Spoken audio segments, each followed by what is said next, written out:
Good afternoon, everybody. My name's Ed Hudak. I'm the Chief of Police for the City of Coral Gables Police Department. We called everybody here today, and this was kind of prearranged that we were going to do this, to talk about tonight's tree lighting event for the City of Coral Gables. This annual event is for children and their families. They're going to welcome in Santa Claus. We just wanted to talk to some of our residents as well as our visitors in light of the events from yesterday, both here in Coral Gables and in Broward County, that our security plan has been in place, will continue to be in place. It has been enhanced a little bit for little things that we think may be in order. But I also wanted to reiterate exactly how safe we believe this event has been and will continue to be. In light of everything else that's going on, not just in our community but around the world, the Coral Gables Police Department doesn't take any chances whatsoever. The event commander tonight is Major Brian Lawrence from the Specialized Enforcement Division. He's a veteran of the division of about 4 years now and continues to oversee all of our special assets and tactical units. They will be present, as well as the patrol division, which is headed by Major Atherley to my right. That we will be out here in full force as always, and we always have.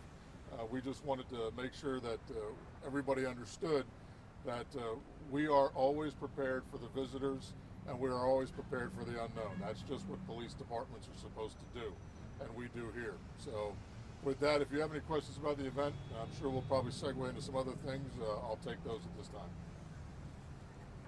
Was canceling it an option at chief, or was that considered by officials? Well, I'm not sure if the elected officials or the city manager talked about it, but my conversations with him in the middle of the night last night was that we wanted to continue with what we were doing. We are not going to let the actions of some violent individuals change what we do for our children. I think that's what society would want us to do, and that's not in deference to the innocent people whose lives were taken last night. You know, that is a tragedy, and I think every cop that was involved and every cop that wears a uniform across this country feels bad about, you know, what happened to those two innocent people.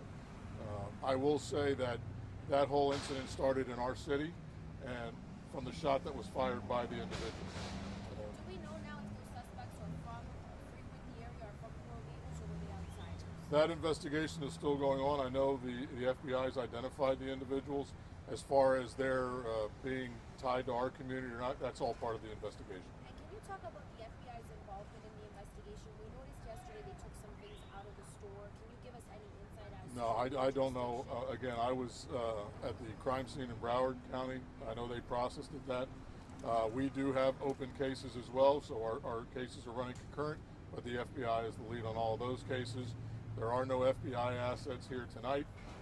We haven't asked for any assistance for this event from all of our federal or state or county, I should say, officials to help us. You know, we still have this contained. What is the FBI handling with yesterday's investigation, and what is Coral Gables Police? Coral Gables Police, obviously, because it's our jurisdiction, started the initial investigation. We are now, as we worked at the same time, then the FBI will be the lead in the investigation of both the crimes that happened here, as well as everything that happened along the way, all the way up into Broward County.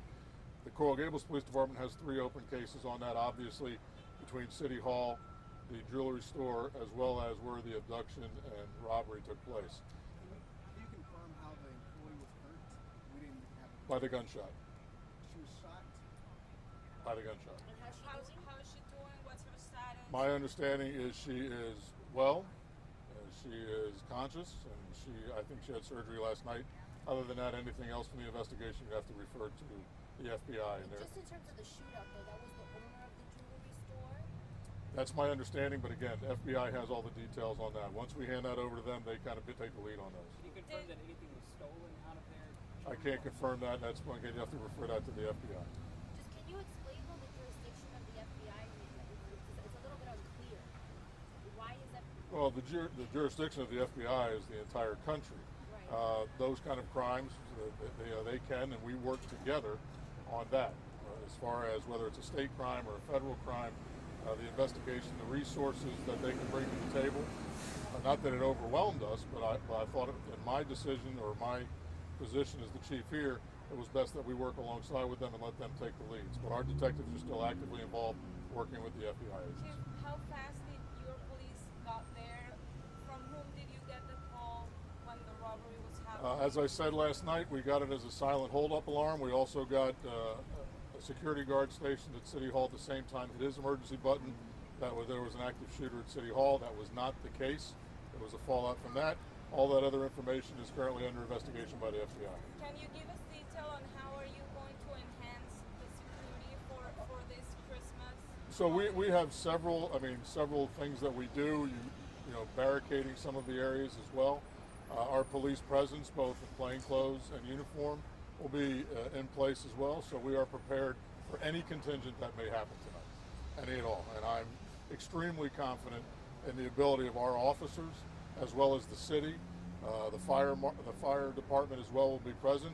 And tonight, I promise you that this is going to be a great event, and the children are going to welcome Santa Claus, and we're going to be able to light the tree and start the Christmas season, which is what this whole thing is about tonight. So getting back to sort of the business as usual, a lot of people yesterday said, you know, this type of thing, they were shocked by it because it's not common in Coral Gables. As the police chief, how would you kind of categorize last night's event? When violent people decide to do violent things, I don't think they care about the jurisdictional boundaries. And as I've told my officers from the beginning, we may not have the frequency in Coral Gables that other jurisdictions have to deal with, but anything that's happened anywhere in this country can happen in this city and has happened in this city. And the men and women here are trained, and I'm proud to say that we train hard for those kind of situations. But, you know, let's not lose sight of the fact that this was a joint effort, and if it wasn't for all the law enforcement officers that were involved in all of this, to bring them all together is exactly what we did last night. If something were to happen someplace else in the city, because it's not going to happen at this event, we have those same resources. This is what policing in Miami-Dade County is all about with all of our jurisdictions. Anything else about the event? All right, with that, I wish you all happy holidays. Thank you.